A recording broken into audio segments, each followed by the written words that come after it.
Oi pessoal, tudo bem? Vamos continuar lendo Renúncia, esse livro psicografado pelo Chico Xavier, ditado pelo Emmanuel. Faz parte daquela série Romances de Emmanuel, que eu já fiz 3 deles no canal, que são Há 2000 anos, Paulo e Estevam, e 50 anos depois. Eu deixo a playlist desses livros aqui ao longo desse, para você que quiser ver, porque é super interessante, especialmente esse aqui agora que eu estou fazendo, que é Renúncia, tem muita da continuidade dos personagens de 50 anos depois. Por exemplo, a personagem principal de 50 anos depois, que era a Célia, aqui no meu entender ela é Alcione, e aquele que era o amor da vida dela ali, que era o Ciro, ele apareceu antes de se reencarnar como Pólocos, um ex-sacerdote, porque aquele livro 50 anos depois começou ali no 1º século depois de Cristo, e esse já já se passa no século 17, ou seja, essas almas já tiveram tempo de ir e vir mais de uma vez, acredito eu. Nós estamos aqui no 2º capítulo. E no vídeo passado nós vimos ali um encontro do Cirilo, que seria então o Elvídio Lúcio dos 50 anos depois, e a Madalena, que seria a mulher dele, que foi a Alba Lucínia. Então eles estavam aqui, ali se encontraram, foi quando logo depois dele ter tido uma conversa com a própria Susana, que agora é prima dele, que é apaixonada por ele. Ela pensava que era correspondida. Aí nesse encontro que eles tiveram, ele disse que era apaixonado pela Madalena, e ela disse a ele que ele não poderia se casar com ela por todos os argumentos que ela apresentou antes, mas inclusive porque o pai da Madalena estava quebrado financeiramente, e quem sustentava a casa era o primo dela, e o Antero, e era a ele que a Madalena estava prometida para casar, e o pai dela não podia fazer outra coisa porque ele estava sem dinheiro. E aí então nós vimos quando a Madalena contou toda a situação para o Cirilo, e depois ela voltou, eles se despediram, depois de muito chorar e de fazerem planos para o futuro. Ele disse que nunca, se ela gostasse dele realmente, nunca que ela ficaria à mercê de ter que se casar com alguém que ela não gostasse apenas por dinheiro, porque ele não era rico, mas ele a defenderia. E aí depois disso, terminou dessa forma. Depois que Colette e Cecília, que eram as amigas que chegaram ali no local do encontro com ela, procuraram a companheira para a volta, Cirilo fixou o olhar no vulto da carruagem até que se confundisse de todo com as sombras espessas. Largo tempo levou ainda a meditar, sentado junto aos nichos externos, escassamente iluminados no bojo silente da noite. Foi assim que terminou o vídeo anterior. E aí, então, para dar continuidade, eu peço a Jesus Cristo que possa me abençoar, possa abençoar essa minha leitura, que ela seja fluida, possa abençoar os meus comentários, que eles sejam pertinentes, e possa nos abençoar a todos que estamos seguindo esta obra tão incrível de Chico Xavier e Emmanuel, essa que Emmanuel disse que seria um conforto para todos os que estão sofrendo de alguma forma nessa nossa travessia entre luz e sombras. Como ele disse, que é um livro para ser sentido, não é uma obra literária qualquer, porque é o relato verídico, não é ficção. E aí quem se estiver pronto para entender, pode usar muito daqui dos personagens para ser como sábio, não precisar só ver o outro errando, já desvia, já não erra, vê que um foi por um caminho, caiu no buraco, já desvia do caminho, não precisa nem chegar lá para experimentar cair e aí aprender. Mas aí então, eu agradeço também e peço que Deus abençoe você que esteja acompanhando, tá? Vamos continuar. No dia imediato, ao entardecer, tomou seu carro ligeiro, dirigindo-se à residência dos Villamil e fazendo o possível para apagar os receios que lhe tumultuavam na alma inquieta. Como se comportaria na hipótese de lá encontrar Antero de Oviedo? Teria força bastante para tratá-lo fraternalmente? Como o compreenderiam, por sua vez, os pais de Madalena? Engolfado em vastas cismas íntimas, parou à porta da casa indicada. Tratava-se de antigo edifício, dos que comumente eram alugados a famílias de tratamento, mas de reduzidos recursos financeiros. Extenso gradil no centro, um grande portão pintado de azul, cercava gracioso jardim onde as flores disputavam o beijo da primavera. Ao fundo, a residência de aspecto antiquado com as características exteriores da época de Luís XIII. Cirilo bateu discretamente, sendo atendido com presteza por um lacaio, por um criado, que lhe deu acesso ao interior, onde era aguardado com certa curiosidade. Dom Inácio trajava corretamente, como se fora convocado a assistir a uma cerimônia solene, enquanto a esposa, muito pálida, acomodava-se em espaçosa poltrona de repouso, dando a impressão de que ali se conservava não por impulso espontâneo, mas por inevitável obrigação da vida em família. Ambos estavam envelhecidos e alquebrados prematuramente. Ele talvez por extravagâncias de toda a sorte, ela, por certo, devido aos constantes desgostos. Junto aos dois, na sala que se caracterizava por linhas monótonas, Madalena, com sua radiosa juventude, parecia um raio de claridade afugentando as impressões tristes. Então aqui Emmanuel dando ali, mostrando, fazendo com que a gente entenda qual é ali, então o que está acontecendo nesse cenário. Quem são as pessoas, os pais da Madalena, ambos assim já envelhecidos de forma que não deveria, eles não deveriam ter essa aparência tão envelhecida, mas ela porque estava doente e ele porque ali já se foi visto nos vídeos anteriores que ele era viciado em jogo e era boêmio, então é o tipo de vida que faz com que qualquer um envelheça antes do tempo, não é? E aí então a Madalena é que fazia ali o contraponto, que mostrava ali aquele ar de frescor ali, então nesse cenário da casa dela. Dom Inácio acolheu o rapaz com ruidosas manifestações de simpatia. Não terá nesta casa as designações devidas aos moços de tratamento em Paris, disse ele satisfeito. Chamá-lo-emos Dom Cirilo, em homenagem à nossa Espanha distante.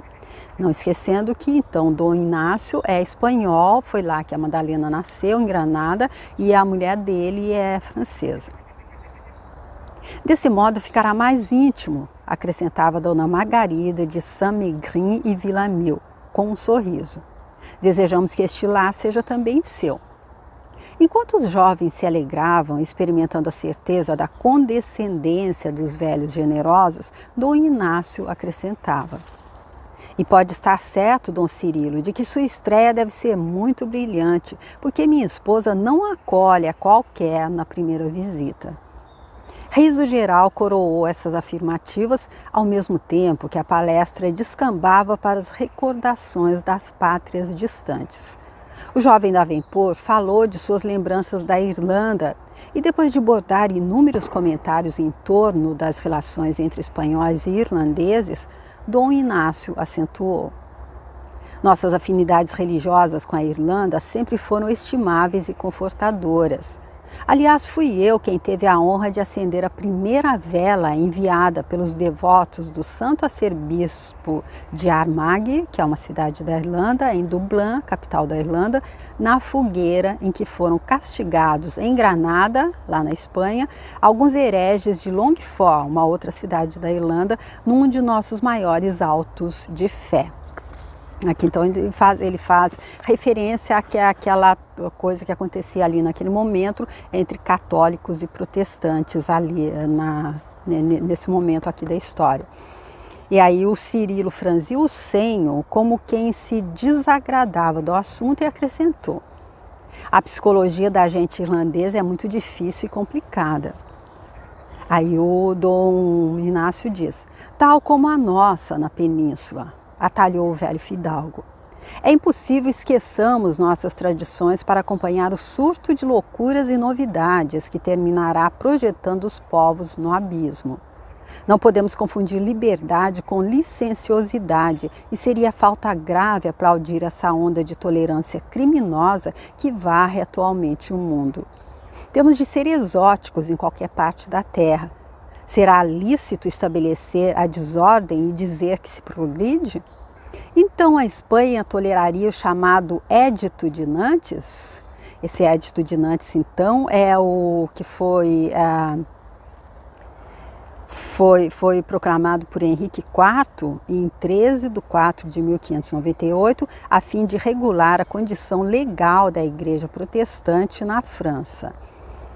Aí então ele diz, então a Espanha toleraria o chamado Edito de Nantes? Nunca. Julgo que a fogueira deve cercar os hereges e os apóstatas, que são aqueles que negam a crença, onde quer que estejam.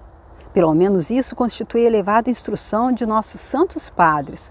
Se o traidor da pátria deve ser condenado, muito mais criminoso é o traidor da fé. Diz aqui então o Dom Inácio, mostrando que ele é totalmente a favor então daquela segregação ali com os protestantes. Então ele é contra esse édito que foi aqui assinado pelo Henrique IV, porque esse dava então legalidade para que eles tivessem professassem a fé deles, o que os católicos não aceitavam naquela época. O rapaz esboçou um gesto de leve desacordo, obtemperando delicadamente. De acordo no que se refere à política, a administração desordenada é sintonia de desagregação e ruína. O mesmo, porém, não ocorre quanto a crenças. Considero que em matéria de manifestações religiosas, outras seriam as circunstâncias se todos entendêssemos o valor do perdão. E aqui, contrariamente ao vídeo anterior, onde ele fala que aquela pessoa, aquele adivinho que previu coisas tristes para a vida da Madalena, deveria ter sido punido ainda mais, ele diz aqui que deveria se entender o perdão. E a gente lembra que ele, que ali no livro 50 anos depois era o Ovidio Lúcio, no livro Há 2000 anos ele era o Pompílio Crasso, que foi morto ali do lado do senador Públio Lentulus, que era o personagem do Emmanuel, naquele capítulo da destruição de Jerusalém, onde houve aquela guerra exatamente entre judeus e romanos ali, uma guerra religiosa então, em que ele foi morto, teve o coração arrancado do peito ali pela espada na frente do senador Públio Lentulus. E aí então deve ser coisas que vem ali, tá ali no íntimo dele.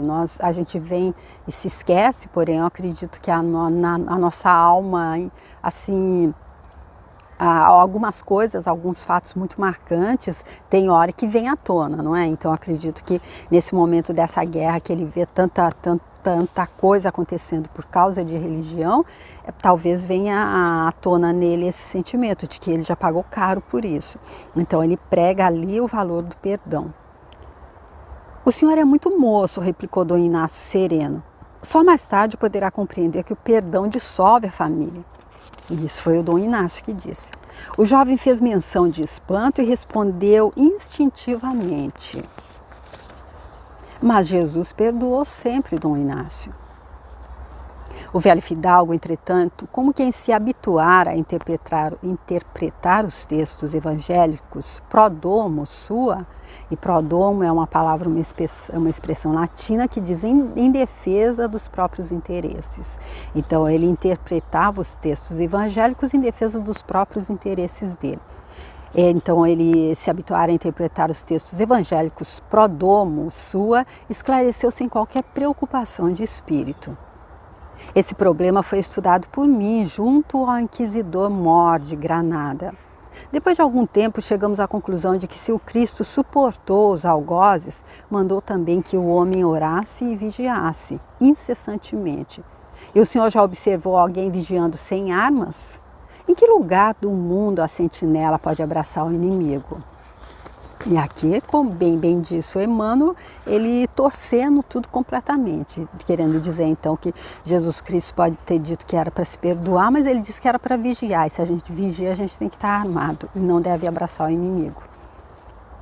Cirilo não estava acostumado a discussões religiosas e, ouvindo tal argumento, silenciou com profunda estranheza, ao passo que o interlocutor, observando a desaprovação que lhe transparecia dos olhos, tratou de mudar de assunto, acrescentando: não poderíamos nunca aplaudir uma corte desordenada e indiferente como a da França.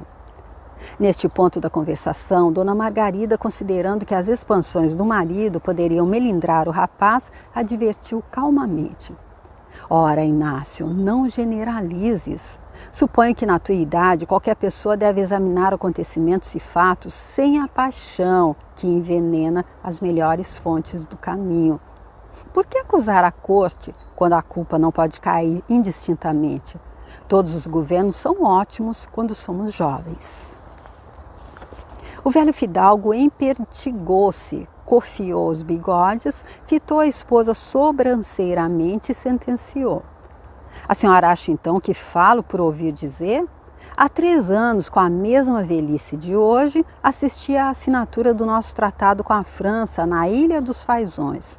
Então eu acredito que ele esteja aqui se referindo ao tratado dos Pirineus, que celebra, então, selou a paz entre os 2 países, entre a França e a Espanha, em 1659. Inclusive, uma curiosidade que eu li sobre essa ilha, que fica ali na divisa entre os 2 países, é que ela é governada, administrada a cada 6 meses por um dos 2 países. Mas eu não fui a fundo, mas eu li isso na internet. Então ele diz, assisti à assinatura do nosso tratado com a França na Ilha dos Faisões, acompanhando Dom Luís de Haro. E esse Dom Luís de Haro, então, era o primeiro-ministro do rei IV de espanhol. E nessa época o rei da França era o Luís XIV, que também não foi, mandou o primeiro-ministro dele. E não sentia qualquer desalento. Aos meus olhos, as águas do Bidasoa, ou do Bidasoa, é um rio, então, estavam belas como nunca. Mas posso repetir semelhantes emoções nesta terra de Polifrontes. Mas não posso repetir semelhantes emoções nesta terra de Polifrontes. Consideras, então, que os franceses devem pagar pelo abatimento de agora? Perguntou a nobre senhora serenamente. Há tanta gente sem juízo em Paris como em qualquer grande cidade espanhola. Além do mais, cada região tem seus costumes próprios e, naturalmente, um francês não se sentiria tão bem se fosse compelido a viver sob o ritmo das tradições espanholas.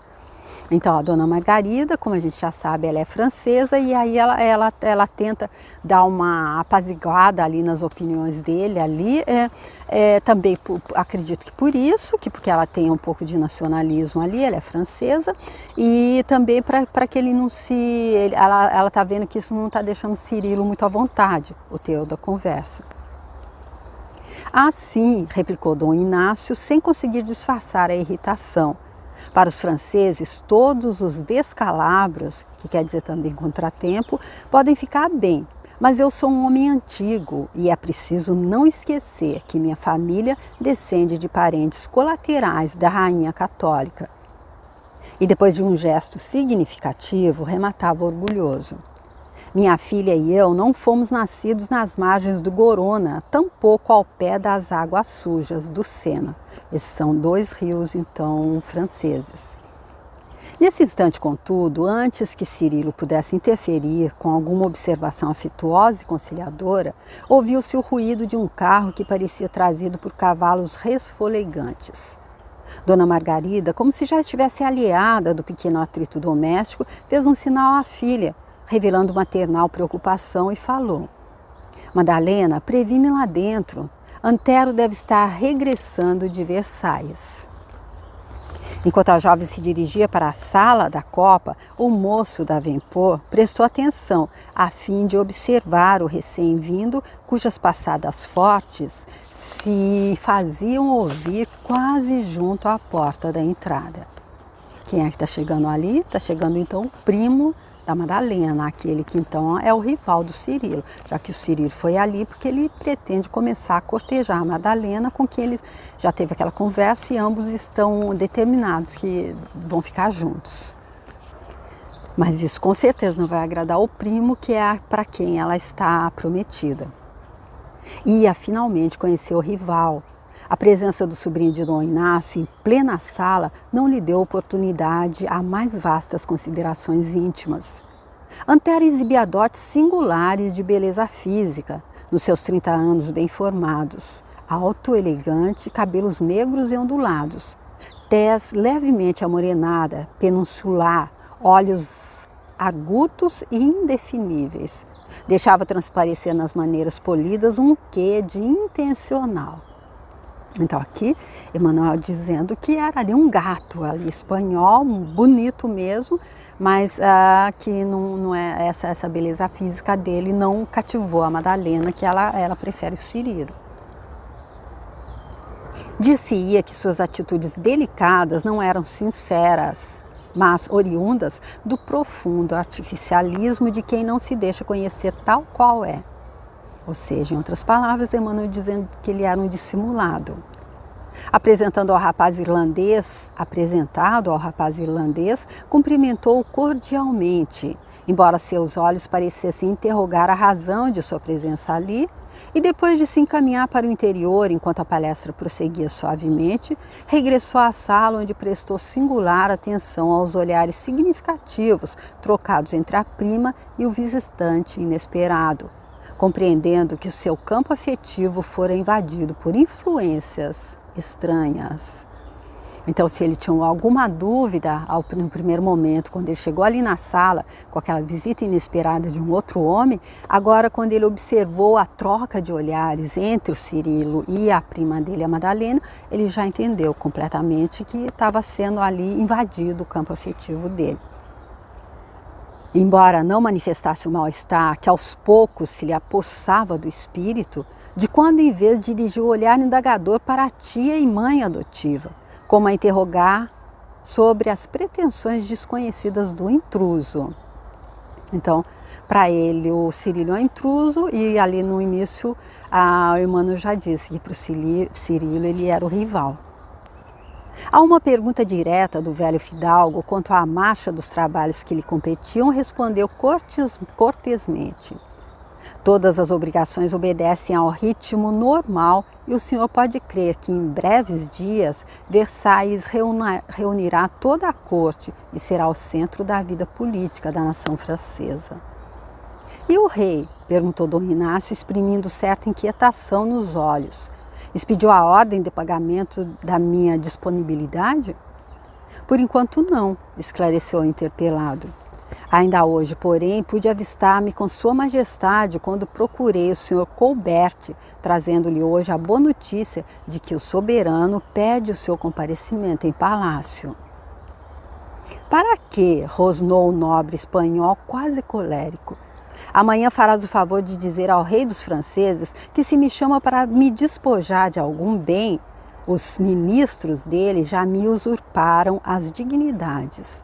Se pretende conferir-me honras, agradeço-as. E se me oferece algum favor, não necessito de suas esmolas. Aqui, essa atitude do Dom Inácio, eu acredito que é bem assim cabida a quem vai morar em um outro país e não entende que, estou falando no meu caso próprio, eu acredito que qualquer coisa que me desagrade no país que eu escolhi morar, eu não devo ficar falando mal desse local, porque ninguém me chamou para vir para cá. Então eu acredito que é uma atitude de falta de educação. A gente está morando, é como se a gente fosse para a casa do vizinho, ele estivesse nos acolhendo bem e a gente ficasse falando, não é a minha casa que é boa, aqui tudo não presta. Eu acredito que isso mostra um pouco da personalidade do Dom Inácio aqui, que é bem capaz de entregar a filha para quem ela não gosta, porque ele precisa que essa pessoa pague, mantenha a vida que ele gosta de levar, como ele era o pai da Alba Lucínia, também ali no livro 50 anos depois, que também estava falido financeiramente e deixou que acontecessem coisas com ela, porque o governador, que era o Óleo Úbico, que eu acredito que aqui seja o mesmo Antero, então era quem dava a ele condições de continuar vivendo financeiramente. Aí ele deixou então que ele fizesse avanços à filha dela, enquanto o genro dele não estava. E aí então, mas isso está tudo no livro 50 anos depois, é super interessante ver, eu deixo em destaque aqui para você, tá bom? Oi pessoal, vamos continuar.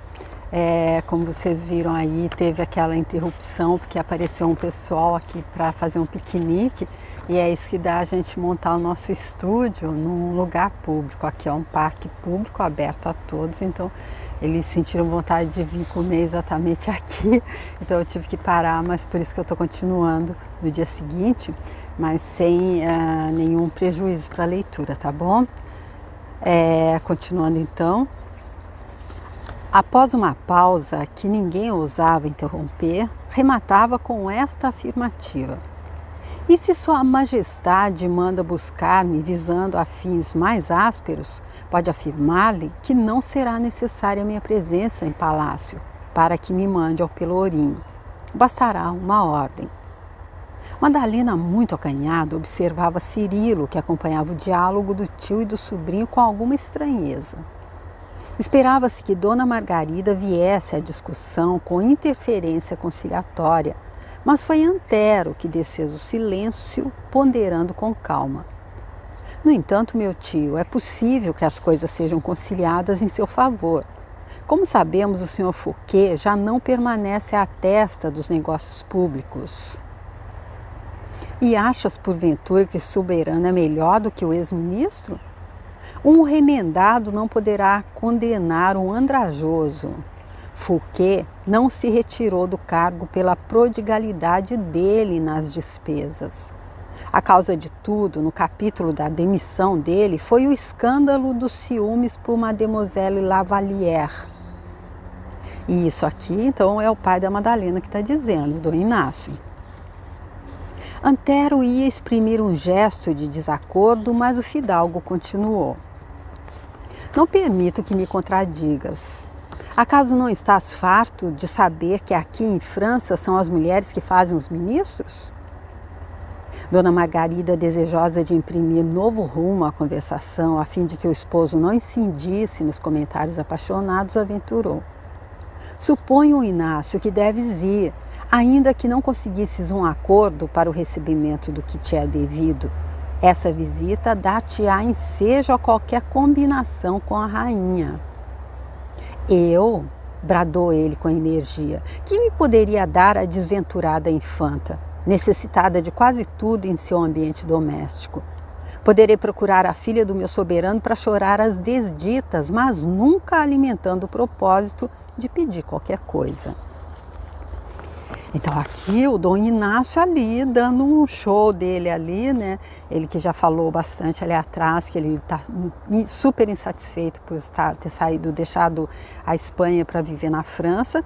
E agora ele também não contente, ele foi mandado embora porque ele mostrou o descontentamento dele com o comportamento do rei, Luís XIV, que é o casado com a Maria Teresa. E aí agora a mulher dele, a Dona Margarida, tenta colocar um pouco de pano quente ali, falando para ele, olha, vai, quem sabe você não vai conseguir pelo menos um acordo para o recebimento do que te é devido.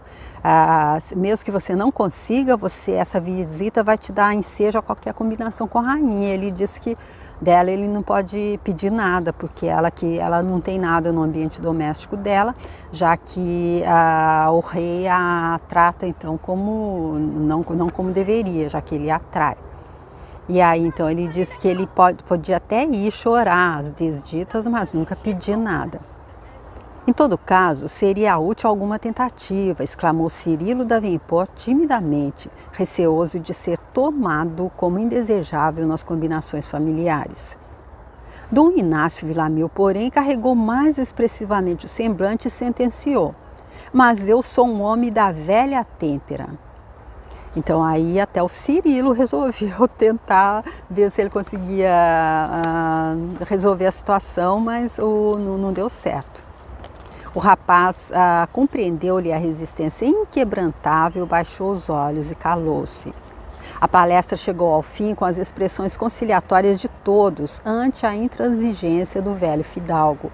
Nenhum argumento lhe modificou a atitude. Nas despedidas, notando a ternura dos olhares e gestos da prima e do jovem Cirilo, Antero sentiu que mortal ciúme lhe envenenava para sempre o coração. Então aqui terminou a primeira visita do Cirilo ali à casa dos futuros sogros, né, dos pais da Madalena. E então ele acabou também ali conhecendo o prometido dela, que é o primo dela também, o Antero. Então agora nas despedidas e mesmo durante a visita, o Antero já havia notado a troca de olhares entre a prima, a Madalena, e o Cirilo. E isso fez com que mortal ciúme agora ali envenene para sempre o coração. Então a gente vê aqui duas pessoas já super enciumadas com o envolvimento da Madalena e do Cirilo, que são os primos deles, porque a Susana, que é apaixonada pelo Cirilo, é prima dele, e o Antero, apaixonado pela Madalena, é prima dela.